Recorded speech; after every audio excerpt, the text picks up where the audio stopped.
The thing about this team is we're playing more and more together every single week, and we're growing to mesh in with each other, and everything's going real well for us. We feel we are a team of destiny. You know, things are falling too mysteriously into place, and we're going to make things happen.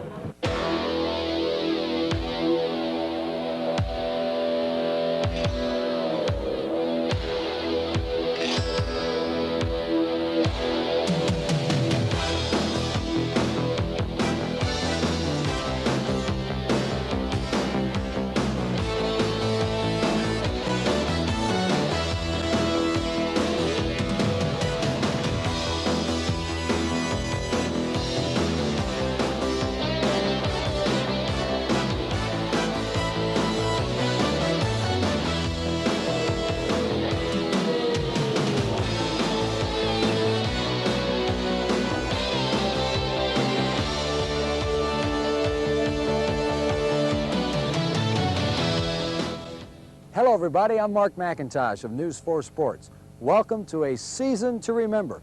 And what a season 1989 was. 11 victories, a #1 ranking, a shot at a national title. Lost in all the excitement is the fact that 1989 was the 100th year of football at the University of Colorado. So before we look ahead to 1989, let's look back on the first 99 years of football at the foot of the Flatirons. Colorado football had a very humble beginning. The Buffs lost their first 3 games by a combined score of 167-0. Then in 1895, Fred Folsom came to Boulder. The next 20 years, the father of CU football served 3 separate stints as head coach and coached 4 undefeated teams. He came here in 1895 and took over a young program, a very, very, very ineffective program, and built it into the power of the region. Folsom won more games than any other CU coach. Eddie Crowder is second with Dallas Ward and Myron Witham tied for third. But CU's program didn't receive national recognition under Folsom. It happened in the late 30s, not because of a coach, but a player, a very special athlete and student, current Supreme Court Justice Byron Whizzer White. 1937, White rushes for 1,100 yards and is named the school's first All-American. White would be just as great today as he was then. He was tough, he was big, he was strong, he was fast, he was a tremendous competitor, played both ways, was a mean, tough football player on the field. White led the undefeated Buffs to their first postseason bowl, but Rice University ruined CU's perfect season with a 28-14 Cotton Bowl victory. Counting the 38 Cotton Bowls, CU has played in 6 different postseason classics. 4 visits to the Bluebonnet Bowl in Houston top the list. The 1971 Bluebonnet Bowl, a win over the Houston Cougars, capped what many consider the best season in CU history. Behind Coach Eddie Crowder, the Buffs finished 10-2 and 3rd in the AP's national ranking, behind Big 8 rivals Nebraska and Oklahoma. Running back Charlie Davis was the star. The sophomore rushed for a school record 1,386 yards. The Houston, Texas native ended his career as CU's leading rusher, about 400 yards ahead of James Mayberry, with Bobby Anderson third. Anderson takes the pitch for the score. The Buffaloes leap ahead 17-0. Born and raised in Boulder, Bobby Anderson grew up at CU football games. He ended a brilliant 3-year career in the '69 Liberty Bowl, rushing for 254 yards and 3 touchdowns. Anderson was the first Big 8 back to crack 5,000 yards in career total offense. Yeah, I might have broken some tackles, and maybe I was in a little better shape, and I might have worked harder than a lot of guys from other schools against whom we competed. But at the same time, I had some offensive linemen that were tremendous. The Orange Bowl. CU's been there 3 times, the first time in 1957. All-American John Bayou's touchdown run rallied the Buffs to a 27-21 victory over the Clemson Tigers, setting the stage for a grand homecoming parade. I'll take my hat off to the boys for the way they stayed in there and played ball. They just stayed right on the ground, used simple, basic football plays, and just did it on sheer guts. 1961, the Buffs zipped through the Big 8 undefeated and win their only outright conference championship before losing to LSU in the Orange Bowl. The year's best game, CU and Kansas. The Buffs rallied with 20 fourth-quarter points to win 20-19. just got the dickens kicked out of us for 3 quarters. They were doing everything they wanted to us. They were just killing us, and we got off a long pass, and the momentum just shifted. Then we got off another long pass, and then I thought we'd win. All-America linebacker, offensive guard Joe Romick, a Rhodes Scholar and current professor at CU, led the charge in '61. I wasn't really a very good offensive guard, but I was a better linebacker. 1977, the Buffs return to Miami. Coach Bill Mallory's team jumps to an early lead but loses to Ohio State 27-10. Mallory's successor Chuck Fairbanks had 3 tough seasons in Boulder, including an 82-42 loss at home to Oklahoma. Then Bill McCartney arrived, and after a 7-year overhaul, which included an upset win over Nebraska in 1986, the Buffs appear ready to revive memories of the great years at the foot of the Flatirons. 1989 was a season of pride and sorrow for the Colorado Buffaloes. One thing stood out. The Buffs were determined to win for their honorary captain, Salinesi, who had been diagnosed with stomach cancer. On the field, the Buffs were unbeatable.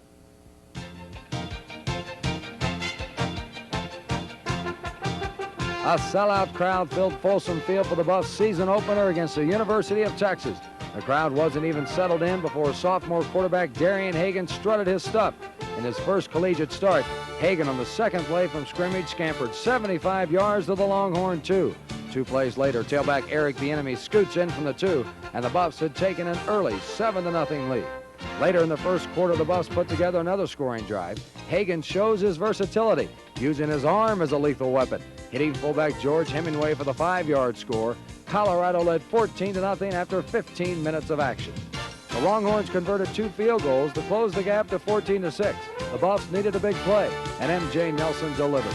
The senior wide receiver, kick return specialist, takes the Texas kickoff and sets sail down the sideline. 47 yards to the Longhorn 42.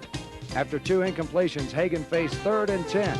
Again, he came up with a big play, finding sophomore wide receiver Mark Henry over the middle, 23 yards to the Longhorn 19. It was one of only 2 receptions on the year for the Fleming, Colorado native. Quickly, CU ran its field goal unit on the field with time running out in the first half. Ken Culbertson booted a 36-yard field goal. It was perfect, and the Buffs held a 17-6 lead after 2 quarters of play. The second half was all Colorado. Jeff Campbell, the Big 8 coach's pick as the best punt returner in the league, shows why. The teammates call him Suit. He dodges tacklers and goes 33 yards to the Texas 36-yard line. 2 plays later, the Buffs got a break. Hagan pitches to J.J. Flanagan, but the pitch hit wingback Mike Pritchard square in the back. Flanagan alertly picks up the ball and gains 16 yards deep inside Longhorn territory. 4 plays later, Hagan would finish off the scoring, going over from 4 yards out. The Buffs had dominated their season opener, taking that first step on the road to number 1 with a convincing 27-6 victory over the Texas Longhorns.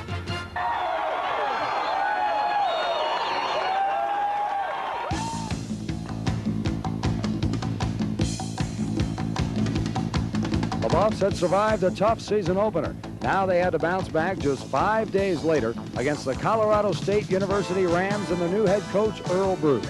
CSU shocked the Buffs on the Rams' first play from scrimmage. Quarterback Kevin Verdugo fumbles the ball, but recovers and gets it to tailback Tony Alford. He picks up a few blocks and rambles 59 yards to score, although he actually lost control of the ball at the CU 3-yard line.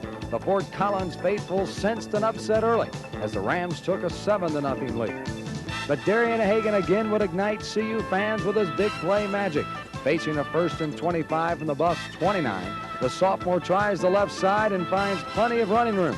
The man called Mr. Magic sprints 71 yards to pay dirt, and the Buffs had tied the game at 7. But CSU hung tough on the Rams' next series. Verdugo hooks up with Sean Willis, who gets loose behind the CU secondary. 55 yards to score, and it was 14-7 CSU, still in the first quarter. The Buffs got their act together in the second quarter. First play, Hagan tries the option right side, makes a leaping pitch to tailback Eric Bieniemy. Then the junior turns on the speed, sprinting 44 yards to knot the score at 14 early in the second period. Late in the first half, the score was tied at 17. It was time for the Buffs defense to make something happen. Free safety Tim James picks off an errant CSU pass deep in Colorado territory. The junior's interception inspired the CU offense. Facing 2nd and 2 from their 18, Hagan calls for the end around. That means wide receiver Jeff Campbell. The play completely fooled the Ram defenders as the senior sprinted 66 yards, his longest run of the year.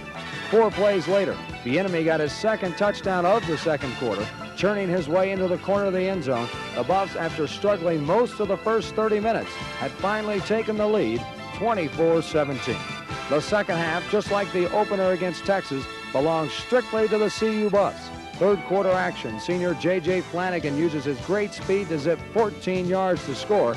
CU led 31-17. Later in the quarter, backup quarterback Charles Johnson would score from 4 yards out, and the Buffs, after an early scare, would manhandle the Rams 45-20, moving their record to 2-0.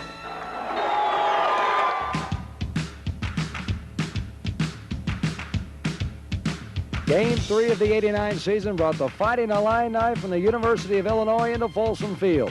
It was the first top 10 battle at the foot of the Flatiron since 1972. Colorado came out fired up. So did Illinois. The two teams met at midfield before the game even started. Emotions ran high. The Buffs' cancer-stricken quarterback Sal Inessi watched from the press box. His teammates saluted and promised victory. And once again, CU's big play offense would set the tone early. Darian Hagan on 3rd and 14 from the Buffs 21 goes deep to Jeff Campbell.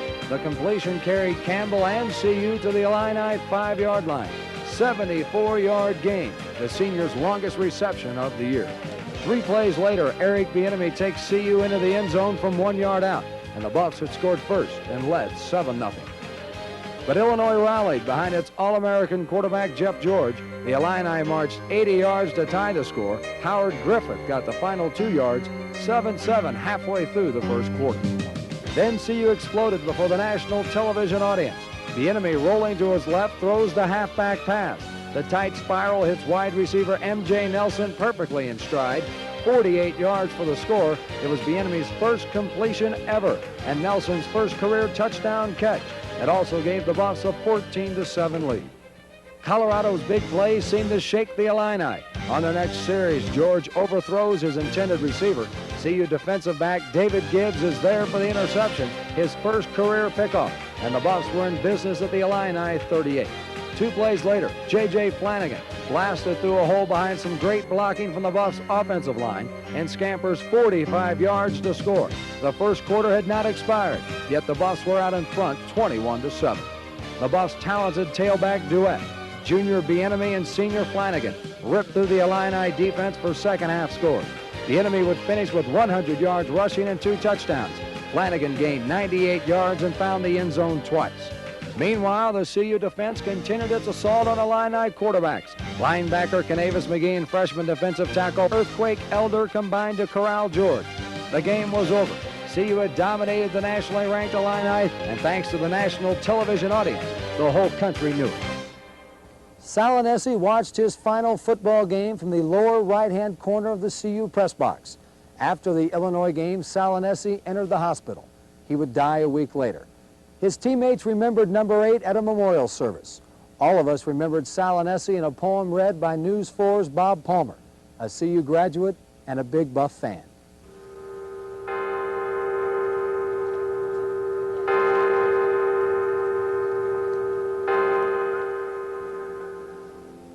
People of all ages from all over came together, weeping and grieving and mourning. And we can all learn from his life that each day we can make ours better if we're willing to challenge ourselves and challenge ourselves to the fullest. An overflow crowd came to share in the tradition of Sal Inesi's Samoan homeland.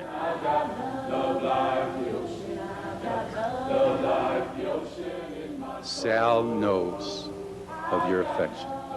Sal saw firsthand of your intense concern and care and love for him. You don't ever have to go through life wondering whether you expressed it properly or not. Outside, hundreds listened to what they could not see. Inesi's teammates showed their love and devotion and gave a promise, echoed by Governor Romer. Even though we might be tempted to go win one for Sal, the most important message is we ought to go live one life for Sal.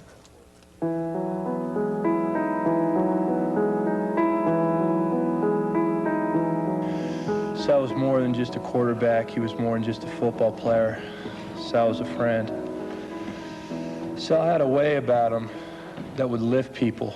He was a very exciting person. He was the type of person everyone wanted to be like.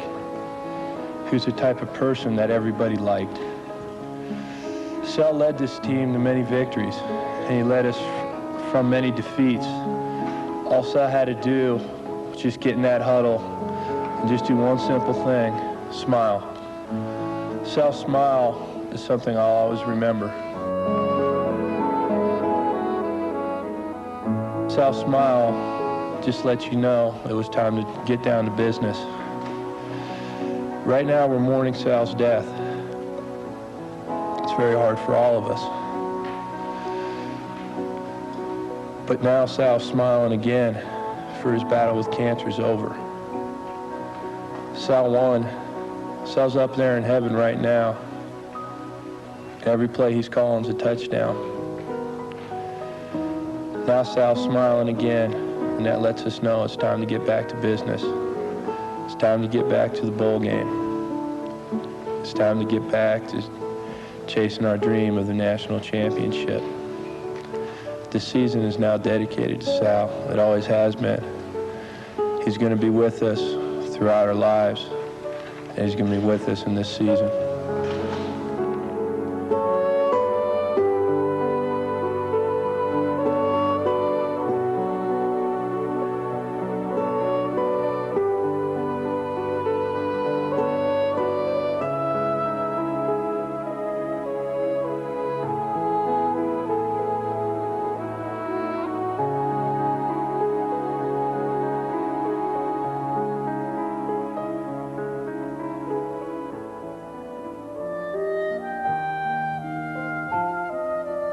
The time you won your town the race, we cheered you through the marketplace.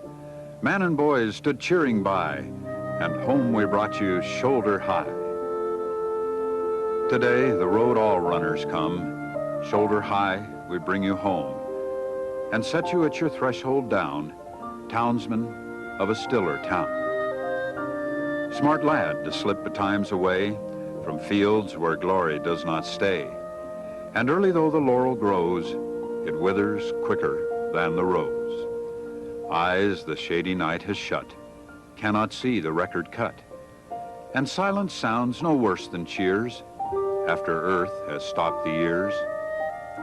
Now you will not swell the rout of lads that wore their honors out, runners whom renown outran, and the name died before the man.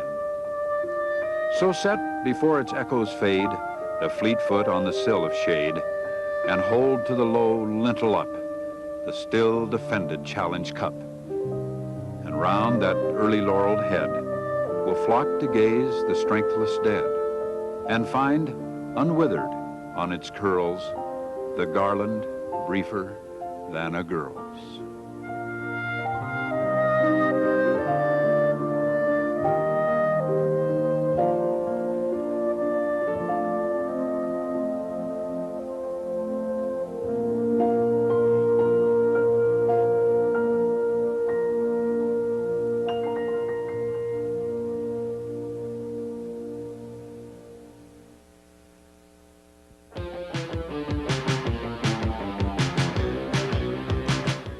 Almost 70,000 fans jammed Husky Stadium on a misty, overcast afternoon along the shores of Lake Seattle.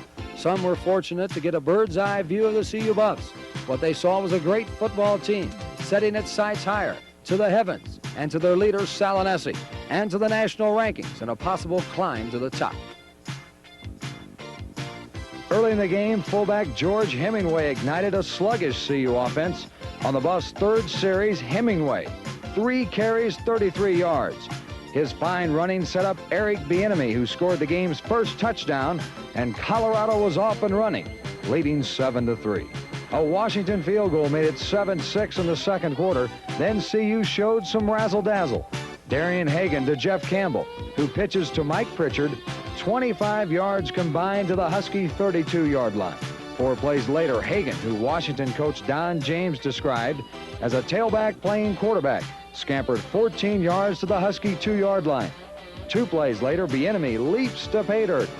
14-6 Buffaloes.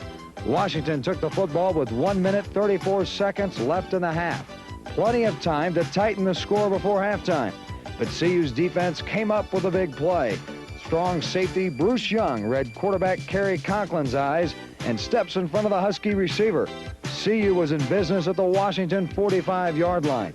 1 minute 22 seconds remained in the first half. First play, Hagan pump fakes, then fires downfield. Pritchard makes a fine catch at the Washington 7-yard line. 3 plays later, J.J. Flanagan caps the drive. 3-yard touchdown run. The Buffs were in control after 30 minutes. The second half was no better for the Husky faithful who braved the rain. CU's defense bottled up Conklin on the very first series. Hagan then bolted outside on the option when CU got the ball back down to the Washington 27. But the drive stalled right there, and Ken Culbertson booted a 43-yard field goal to push CU's lead to 18 points, 24-6. On the first play of the fourth quarter, Washington did get on the scoreboard. Conklin found Mario Bailey from 15 yards out. CU played everyone who traveled to Seattle, and several reserves played well, especially backup quarterback Charles Johnson, who finished off the CU scoring with a 16-yard scamper with 10.5 minutes left in the game. 2 late Washington scores made the final score. Colorado 45, the Huskies 28. What a year Darian Hagan had. The Big Eight's Offensive Player of the Year, the Sporting News Player of the Year, the first Big Eight quarterback ever to go over 1,000 yards rushing and passing. As Steve Daniels reports, Hagan's come a long way from the mean streets of L.A. Sheriff's Department, open the door. We have a search warrant. Drugs, gangs, killings. It's South Central Los Angeles. It's Darian Hagan's backyard. I feel real lucky because I could have been just like that. We have a warrant for your house. Come out with your hands up. Growing up, I was in gang-infested area. Hey, come here. Friends of mine love the gangbang. You know, they just love fighting. What's up, guys? Just be cool, all right? When I didn't play sports, I wasn't, I was thinking about it, like, man, it's cool, just fighting and just beating up people. But instead, Hagan beat the temptations, beat the ghetto, he beat the odds. Now when Hagan returns to his Watts neighborhood, he finds some of his old buddies in gangs, some in jail, some in the cemetery. I knew I had the smarts to do my work and just be an overall better person than those guys. And they're all my friends and everything, but, those things they did, they shouldn't have been doing. Hagan's proud of what he's done, going from gangs and violence to academics and athletics. These days, it's Darian Hagan's work here in Folsom Field that's attracting all the attention. Last year, when you'd talk to folks around here, they'd tell you Darian was no big deal. But it's former CU quarterback Sal Anesi who changed all of that. He talked to me, he said, well, I'm sick, but now it's your team, it's your chance. And that made me, just like, man, I got to grow up, I got to be dedicated, I got to learn the system, I got to go out there and play. Just as he did in Watts, Hagan took what faced him in Folsom Field and excelled. We're flying high right now. I would like to see us continue to be undefeated and, if possible, win a national championship. While Hagan is basking in all the limelight, in all the popularity, he's careful not to forget where his roots are. I want to go back with an education, and probably a major in social, so I can go back and give the little kids in my neighborhood a focus on life, show them that they too can get out of the ghetto and lead a positive life. When he returns, he'll remember just how lucky he is. Yo. Hey.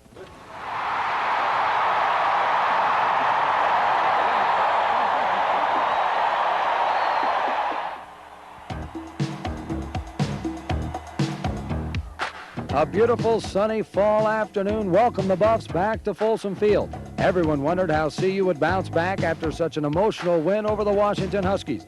First play from scrimmage. Darian Hagan fakes to tailback Eric Bieniemy, then fires downfield to a wide-open Jeff Campbell. The play covered 58 yards to the Missouri 9-yard line. Very next play, Hagan runs the option to the right side, cuts upfield, and scores the game's first touchdown. Only 34 seconds had expired, and CU led 7-0. On CU's next possession, the Buffs marched 90 yards in 11 plays. Hagan again with the touchdown. Colorado was moving at will against the Tigers, and the Buffs led 14-0.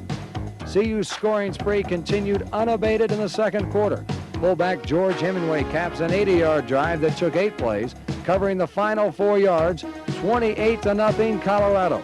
Then Hagan and Eric Bieniemy unleashed their option magic once again, 26 yards into the Tiger end zone. Mercifully, the first half ended. The sellout crowd at Folsom Field loved it. The Buffs were cruising 35-0 after 2 quarters. Unfortunately for the Tigers, they had to play 2 more quarters. Missouri quarterbacks took a tremendous beating. Alfred Williams and Canavis McGee, the bookends, roar in for the sack. Meanwhile, tailback J.J. Flanagan was enjoying another fine afternoon. The senior bolts in behind some great blocking up front. 7 yards for the score. It was 42-3 Buffaloes with 3 minutes still left in the third quarter. It ended 49-3. CU was 5-0 and headed for Ames, Iowa.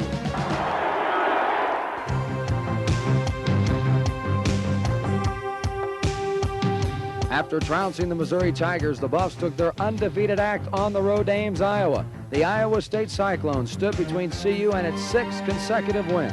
The Cyclones threatened early. Quarterback Brett Oberg led Iowa State on a 10-play, 77-yard drive.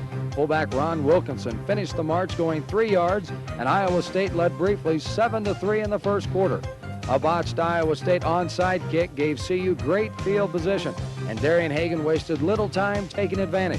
7th play of the drive. Number 3, who later in the year would become the first Big 8 quarterback ever to rush and throw for more than 1,000 yards, goes 18 yards to score. CU was back in front 10-7. After an Iowa State field goal tied it, CU went on a record-setting second quarter scoring extravaganza. Hagan, who would throw for 187 yards and 2 touchdowns, connects with wingback Mike Pritchard all the way to the Cyclone 1-yard line.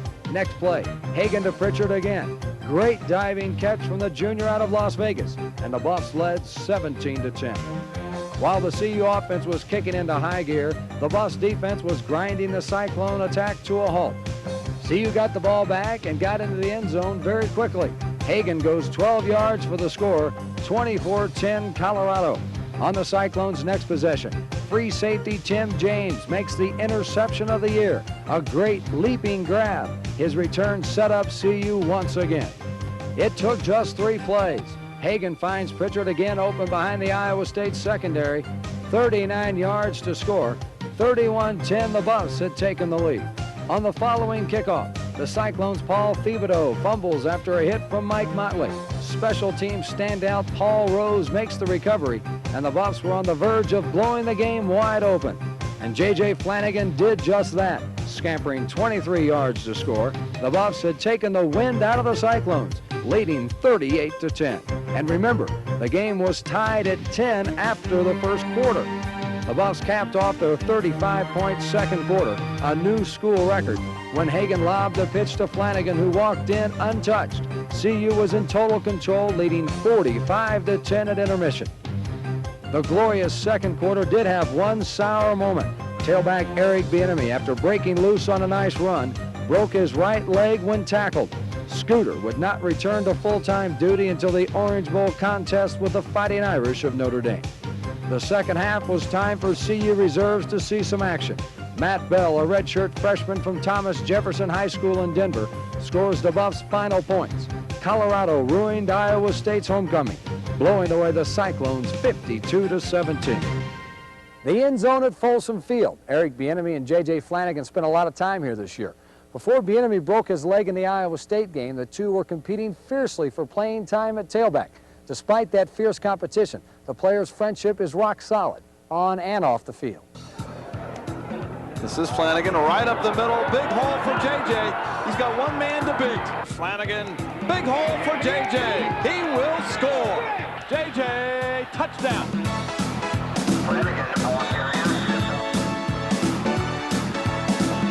Nobody has contributed more to the Buffs' explosive offense than J.J. Flanagan. The senior's really blossomed this year, leading the Buffs with almost 1,200 yards rushing.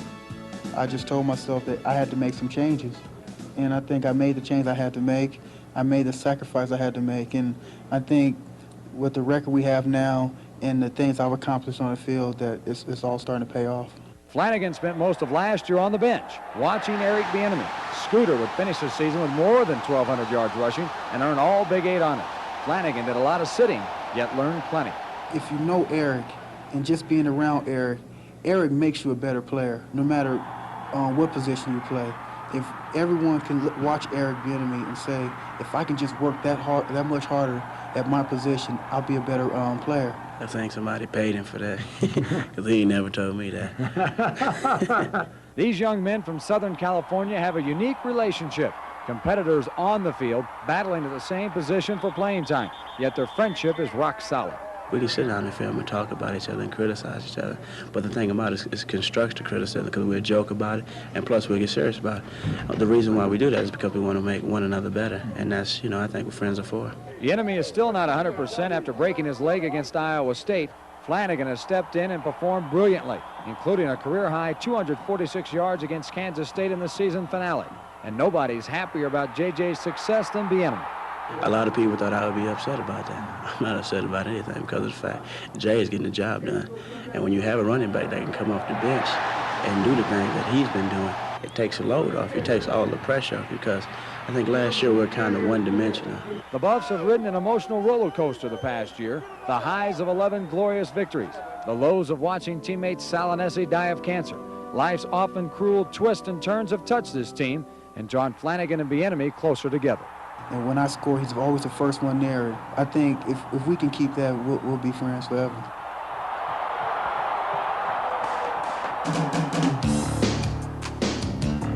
Colorado came home for Game 7 in front of a near-sellout crowd at Folsom Field. The Buffs burned the Jayhawks the first time Darian Hagan and his teammates touched the football. The sophomore sneaks his way down the sideline and into the KU end zone. It was 7-0 Colorado. It was still 7-0 in the second quarter. CU faced a 2nd and 27 from its own 35. Hagan, who's a master at changing plays at the line of scrimmage, does just that, then connects with M.J. Nelson, 18 yards to the Kansas 47-yard line. Next play, 3rd and 9. The sophomore throws near the Jayhawk sideline. It's tipped, but tight end John Perrick maintains his concentration and makes the grab for a CU first down. Perrick's fine grab kept the drive alive, and 5 plays later, J.J. Flanagan, in his first start of 1989, goes the final 4 yards behind a great second effort. Colorado led 14-0. The defense again made things happen. Arthur Walker strips the ball loose, and teammate Oakland Salavea rises from the pile with the precious pigskin. That set up the Hagan-Flanagan option attack. Hagan makes this play, which is very difficult, look easy. Already downfield, the sophomore uses his great peripheral vision and pitches to Flanagan, who races untouched for the score. The Buffs headed for the locker room with a comfortable 21-3 advantage. Late in the third quarter, J.J. Flanagan showed his incredible athletic skills. The senior takes the handoff, darts to the outside, then outruns the entire KU secondary, 64 yards. Flanagan would finish the day with 178 yards and 3 scores. The Buffs were pounding the Hawks 35-3. Early in the fourth quarter, fullback Eric Kissick, known for his punishing blocking, got into the scoring act. A 1-yard scoring plunge, CU was pouring it on 42-3. The defense again was outstanding. The Buffs front 7, as talented as any in the nation, smothered KU quarterback Kelly Donahoe 3 times. The Buffs smothered the Hawks 49-17. Colorado was now 7-0 and headed for a Big 8 showdown in Norman, Oklahoma.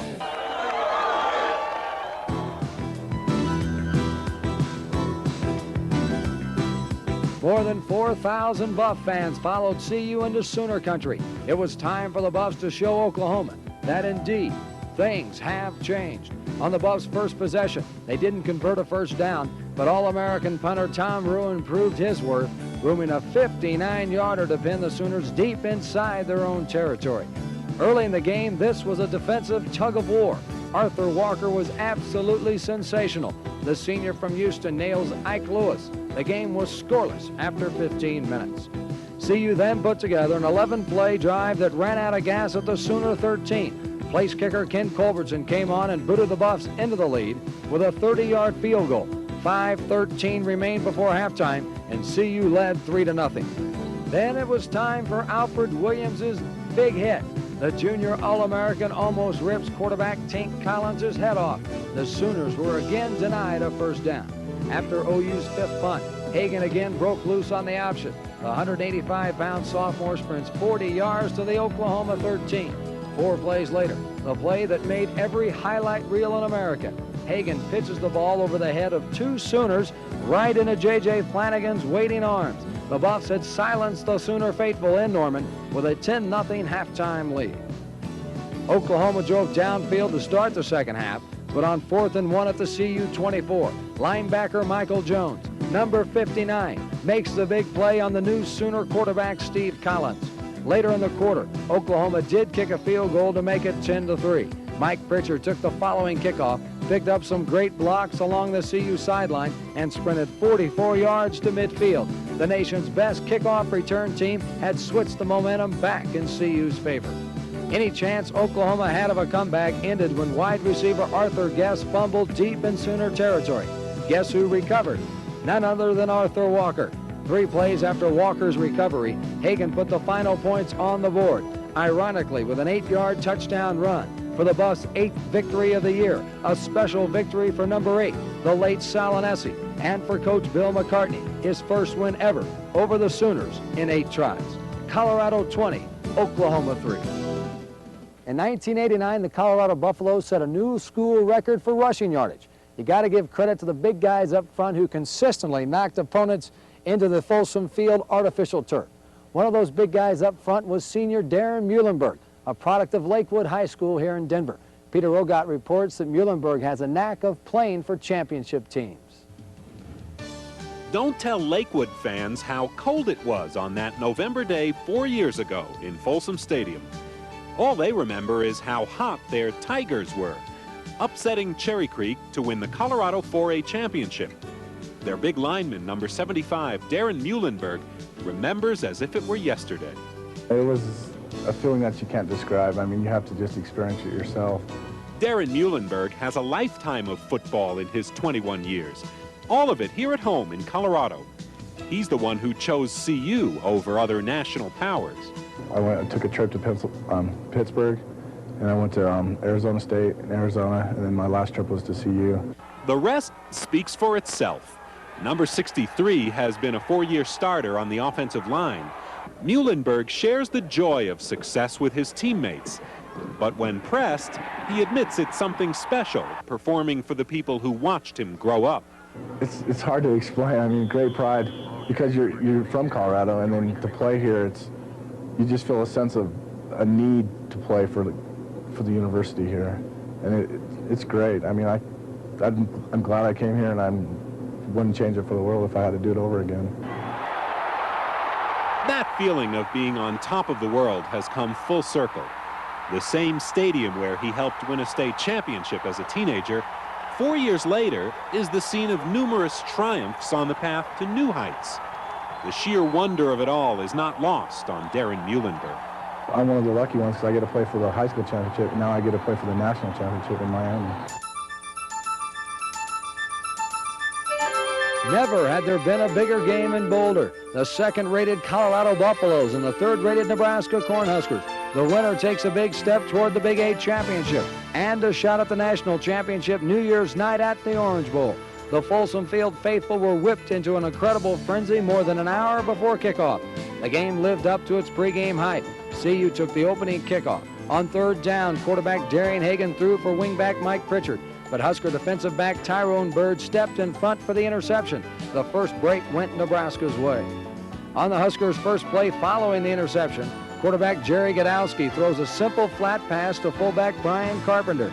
The senior then does the rest, dodging an over-pursuing CU defense. 51 yards for the score. The sellout crowd was momentarily silenced as Nebraska took a 7-0 lead. The lead didn't last long. CU's big play offense struck quickly. Hagan tries the option left, cuts upfield. You've seen this before. It spells trouble for Buff opponents. Hagan sprints downfield, then pitches on the run to J.J. Flanagan, who races the distance for the game-tying score. Flanagan then pointed skyward, saluting his buddy Salinesi. Flanagan's touchdown run ignited the Buffs' defense. On Nebraska's next series, linebacker Alfred Williams, the Big Eight's Defensive Player of the Year, stuffs Husker I-back Ken Clark on 3rd down. That forced a Nebraska punt. Now it was time for Jeff Campbell to shine. The senior gathers the punt in near midfield, cuts to his right, finds some blocks, then finds a lot of running room. The Vail natives finally knocked out of bounds at the Nebraska 4. 3 plays later, on 3rd and goal, Hagan, the Big Eight's Offensive Player of the Year, zips in from 3 yards out, and the Buffs had taken the lead 14-7. Nebraska countered. Godowski finds wide receiver Morgan Gregory on the out pattern, and CU's game of the century was deadlocked at 14 with 11.5 minutes left in the second quarter. Later in the half, Nebraska's pinned deep inside its own territory. Linebacker Chad Brown and nose tackle Gary Howe make the hit, and linebacker Michael Jones pleads for a timeout. The Buffs used the time wisely as Ken Culbertson connected from 49 yards out, his longest three-pointer of the year. The Buffs and Coach Bill McCartney had stumbled a bit, but led 17-14 at halftime. Second half action. Campbell again set up the Buffs offense with an outstanding punt return. Soup set a new CU record this year for punt return yardage. Here he gets 55 yards and a vicious hit from the Huskers' Richard Bell. Campbell's return set up Flanagan's second touchdown run, and the Buffs had taken control momentarily, 24-14. Nebraska again came back. Godowski found tight end Chris Garrett. 26 yards for the score, and the Huskers were right back in the game, trailing by just a field goal with a minute left in the third quarter. Another Culbertson field goal made it 27-21 Colorado. There would be no other scoring, but plenty of action. With about 5 minutes left, Nebraska was driving for the go-ahead touchdown, but CU nose tackle Joel Steed produced the biggest play of his young CU career. The sophomore sacks Godowski for a 2-yard loss.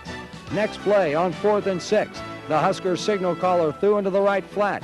Incomplete. Buff strong safety Bruce Young celebrated victory, maybe a bit prematurely.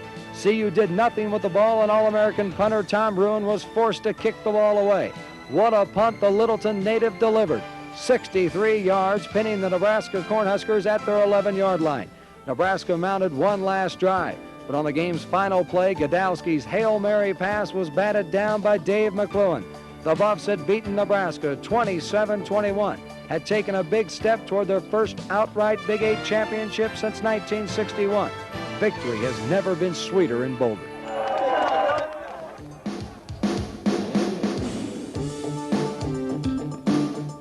Game 10 was in hostile territory. Stillwater, Oklahoma against a dangerous quarterback, Cowboys signal caller Mike Gundy.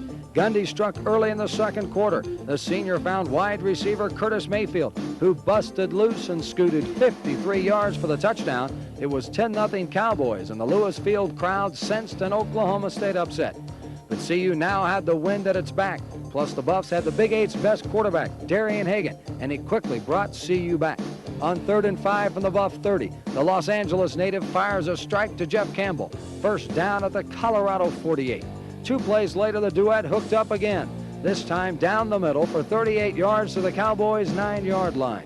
2 plays later, J.J. Flanagan, who filled in superbly for the injured Eric Bieniemy, goes over from the 1-yard line. CU was back in the ballgame, trailing 10-7. On the Buffs' next possession, Hagan scored from 5 yards out, and Colorado led 14-10 with a little more than 8 minutes left in the half.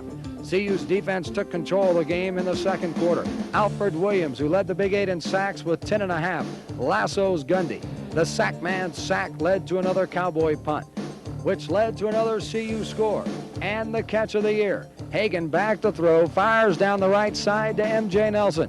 His leaping, lunging, belly-flopping grab resulted in a 26-yard scoring reception and a 21-10 CU lead. The second half, like so many second halves in 1989, belonged to the Buffs' outstanding defense. 11 angry men suffocated Gundy in the Cowboy attack. Linebacker Terry Johnson knocks down a pass. Linebacker Canavis McGee knocks down Gerald Hudson for no gain. Meanwhile, J.J. Flanagan was running wild. He ended the game with 143 yards. This 17-yard rumble ended at the OSU 4-yard line. 2 plays later, Hagan scored in the Buffs' 10th victory, which at the time tied a school record for most victories, was securely in hand. Fullback Eric Kissick got his 2nd touchdown of the year late in the ballgame to finish off the scoring. Colorado was unbeaten through 10 games after pounding the Cowboys into submission, 41-17. The regular season was winding down. The Buffs had only 1 game left against the Kansas State Wildcats. That also meant that practice here at Folsom Field was just about over. It also meant it was time for a CU tradition, the seniors' last hit. Wednesday's practice started like any other CU workout. Some crisp hitting, the final intense day of preparations for Kansas State. But the practice ended anything but normal. This was a special day, the seniors' final hit. The first senior, Mike, Bill Coleman. I want Wheeler here! It's an annual ritual. The seniors pick a teammate, whether he's friend or foe, for the last practice pop. Orvis! Orvis!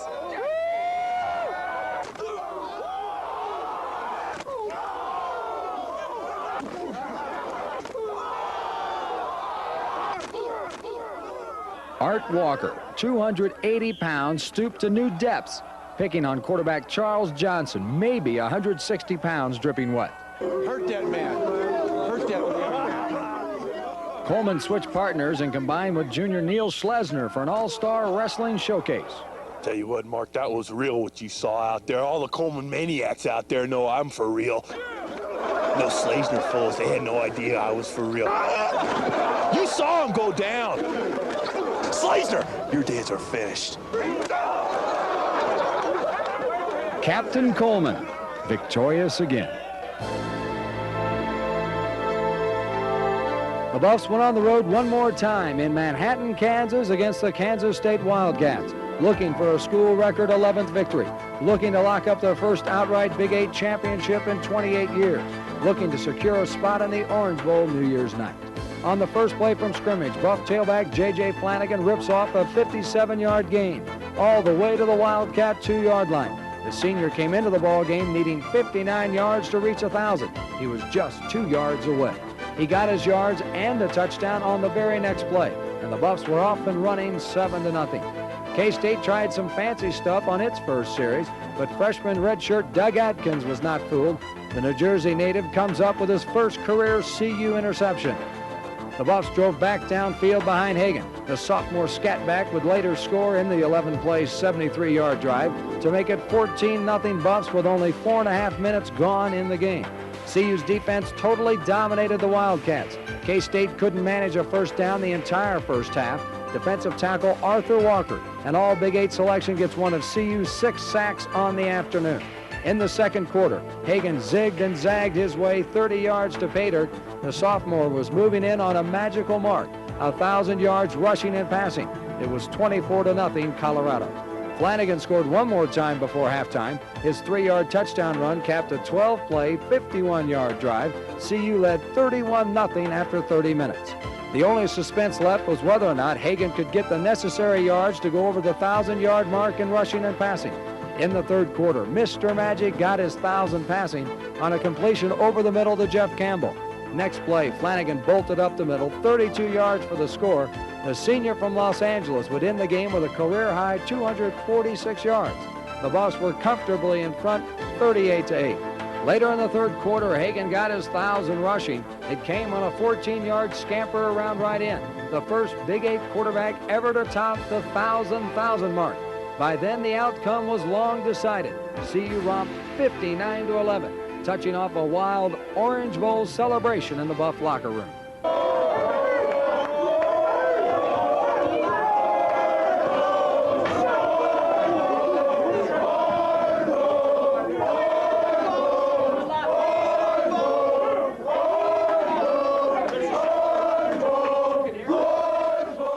Only one game remained for the Buffs, the Orange Bowl, and a shot at their first national title.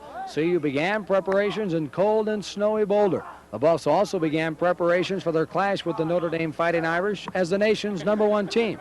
the first time CU had ever grabbed the top spot. 10 days before the New Year's night battle, CU battled massive traffic jams and bitterly cold weather before boarding planes for the long-awaited flight to Miami. Meanwhile, Ralphie, the Colorado team mascot, was gearing up for her own cross-country trek to South Florida. Ralphie and her handlers wound through New Orleans, along the southern U.S. coast, and finally into Miami a couple of days before the big game. Both teams worked out daily under the warm Florida sun, workouts that were closed to the media except for the first 10 minutes of practice. The 1990 Orange Bowl was for the national title, and neither coach was taking the task lightly. Finally, New Year's Day arrived. A record 81,000 arrived at the Orange Bowl. The Buff faithful in their black and gold attire watched CU control the game early. After the two teams traded punts, CU's offensive line began opening big holes in the Irish defensive front, and the Buffs marched to the Notre Dame 35. Then tailback Eric Bieniemy, in his first extensive action since breaking his leg in Game 6 against Iowa State, breaks loose, but the junior coughed up the ball at the 19, and the Fighting Irish fell on the ball, killing CU's first scoring opportunity. The CU defense rose to the occasion again. Defensive lineman Gary Howe gets to Irish quarterback Tony Rice for a 6-yard loss.